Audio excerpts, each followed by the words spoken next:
청년 실업 100만 시대. 여러분은 취업을 위해 어떤 준비를 하고 있나요?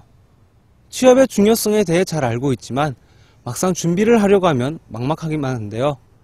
그래서 저희 AUBS에서 준비했습니다. 바로 취업 직업. 취업 직업은 취업편과 직업편으로 나뉘는데요. 먼저 취업편에서는 취업에 대한 정보를 하나씩 알려드릴 겁니다. 그리고 직업편에서는 각 단대별로 유망 있는 직업을 소개해드릴 건데요. 지피직이면 100점 100승이다 라는 말처럼 취업과 직업에 대해 잘 알아야 취업에 성공할 수 있겠죠. 오늘 취업편에서는 취업에 있어서 가장 기초가 되는 이력서와 자기소개서 작성법에 대해 알아보겠습니다.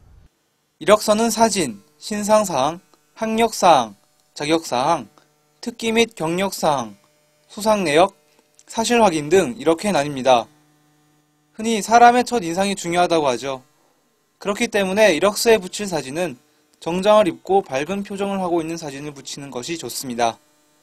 학력사항을 기재할 때는 고등학교 졸업 이상을 기재하는 것이 보편적이며 최근 내용을 상단에 배치해 역순으로 기재해야 합니다. 자격사항에서는 지원 분야와의 관련 정도에 따라 순서대로 기입하여 발행기간을 반드시 기재해야 합니다. 경력사항에서는 경험한 모든 경력사항을 기재하며 특히 지원한 업무 분야와 관련된 경력을 돋보이도록 기재하는 것이 좋습니다. 그럼 다음으로 자기소개서 작성법을 알아볼까요? 이력서가 개인을 개괄적으로 이해하는 문서라면 자기소개서는 보다 깊이 이해하는 문서입니다. 자기소개서는 성장 과정, 성격 소개, 학창시절 및 경력사항 상세 소개, 지원 동기 및 입사 후 포부로 나눌 수 있습니다. 그럼 하나씩 살펴보겠습니다. 성장 과정을 적을 때 길게 느려 쓰는 경우가 많은데요. 성장 과정에서는 특별히 남달랐던 부분만을 핵심적으로 간단히 적는 것이 좋습니다. 성격 소개에서는 장단점을 기술하되 단점을 극복하려는 노력을 부각해야 합니다. 면접 시에도 장단점에 대해 질문받는 경우가 많으므로 이에 대해 분석을 철저히 해두는 것이 좋습니다. 특히 장점을 언급할 때는 업무 수행상 도움이 될 수 있는 능력 등을 체험과 함께 기술하면 좋습니다. 학창시절 및 경력사항 소개에서는 지원 분야와 관련된 경력과 경험을 부각하는 것이 중요합니다. 또한 지원 동기에는 막연한 동기보다는 해당 기업과 직접 연관 있는 내용을 기술하는 것이 좋으며 동기와 자기 비전을 결합하여 제시하면 좋습니다. 취업편에서 자기소개서와 이력서 작성법에 대해 알아봤습니다. 채용 담당자와 가장 처음 대면하는 것이니만큼 남들과 다르게 써서 강한 인상을 남기는 것이 중요하겠죠. 오늘 알려드린 정보를 통해 남들과 다른 자기소개서와 이력서를 한번 써보는 건 어떨까요? 네, 다음으로는 직업편입니다. 오늘 알아볼 단대는 인문대인데요. 인문대는 5년 후에 어떤 직업이 유망 있는지 알아보겠습니다. 첫 번째 직업은 시나리오 디벨로퍼입니다. 시나리오 디벨로퍼는 생소한 직업인데요. 영화상의 작품의 배경과 스토리를 만들어 영화 촬영에 적합하게 시나리오를 교정해가는 직업입니다. 아바타로 큰 성을 거둔 제임스 카메론 감독의 성공에도 시나리오 디벨로퍼들이 크게 영향을 주었다고 합니다. 두 번째로 다문화 가정 상담사입니다. 다문화 가정 상담사는 다문화 가정에 대한 컨설턴트 역할을 하는 직업입니다. 요즘 우리나라에는 국제 결혼의 증가로 다문화 가정이 많이 생겼는데요. 이러한 수요에 따라 생겨나는 문제점들을 해결할 직업이기 때문에 유망 직종으로 부각되고 있습니다. 마지막으로 여행 설계사입니다. 여행 설계사는 고객의 경제적인 여건과 취향, 그리고 일정을 고려하여 여행 스케줄을 세우고요. 가장 적합한 여행지 및 숙박지 추천을 통해 편안한 휴식과 좋은 추억거리를 만들어주는 직종입니다. 최근 주 5일제 실시로 인해 여가 생활의 증가로 유망 직종으로 떠오르고 있습니다. 인문대에서 유망 있는 직업을 알아봤는데요. 혹시 내가 꿈꾸고 있는 직업과 다르다고 조금 실망하지 않으셨나요? 하지만 저희가 소개해드린 유망한 직업은 상황과 분석을 통해 선정된 거니까 이 점 유의해 주시고요. 직업은 자신이 진정으로 하고 싶은 것을 해야 맞겠죠. 우리 모두 꿈을 위해 열심히 노력합시다. 저는 다음에 더 좋은 정보로 찾아올게요. 고맙습니다.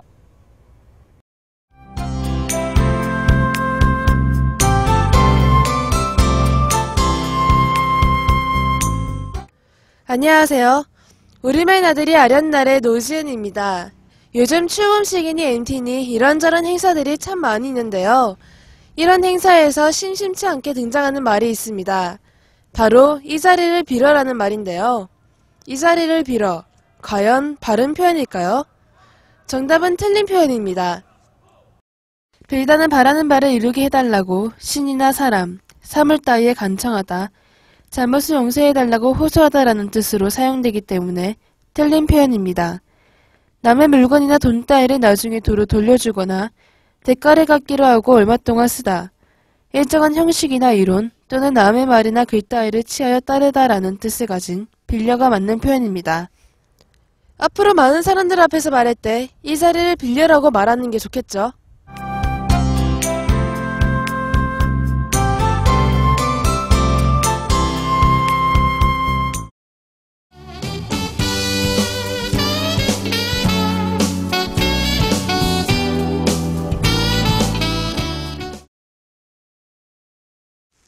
학우 여러분 안녕하십니까? 캠퍼스 소식입니다.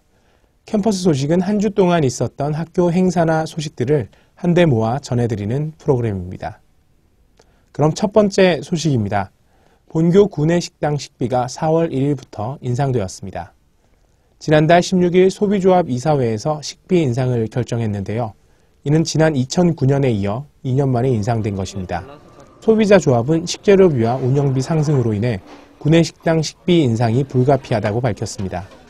3식당 식비는 3,300원으로 인상되었고 1식당과 분식당 역시 200원에서 많게는 400원까지 인상되었습니다. 식당 운영을 위한 어쩔 수 없는 선택이겠지만 식비가 학우들의 생활에 직접적인 영향을 미치는 만큼 식비 인상이 서비스의 질로 이어졌으면 좋겠습니다. 두 번째 소식입니다. 지난달 18일 본교 인재양성관 개원식이 열렸습니다. 인재양성관은 5개의 열람실과 25개의 숙소로 최대 100여 명을 수용할 수 있습니다. 인재양성관에서는 온라인 동영상 강의 지원으로 각종 공무원 및 고시, 국가 자격에 합격하거나 취득할 수 있도록 온라인 동영상 강좌를 지원해 주는데요. 이외에 개인 능력 개발이나 취업에 도움이 되는 온라인 동영상 강좌를 지원하여 학생들의 취업 능력 향상 및 진로 설계에 도움을 준다고 합니다.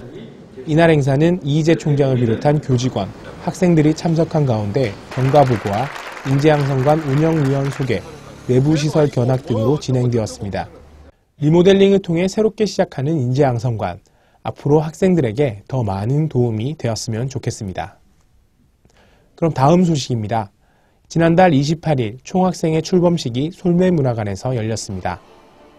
출범식에는 각 단과대학 학생회장들의 인사와 올 한 해 학교와 학우들의 무사 안녕을 기원하는 고사가 있었는데요. 우리 대학 학생회는 물론 인근 대학의 학생회장단, 학교 인근 상가 주민들도 참여했습니다. 일부의 출범식 공식 행사 이후에는 총학생회가 학우들을 위해 준비한 소원풀이 행사도 있었는데요. 학우들이 적어낸 소원을 즉석에서 들어주는 재미있는 자리였습니다. 1,500여 명의 학우들과 함께한 출범식 행사는 성공리에 마무리되었습니다.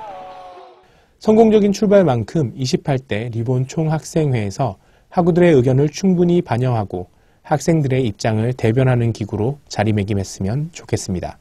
지금까지 시청해주신 학우 여러분, 고맙습니다.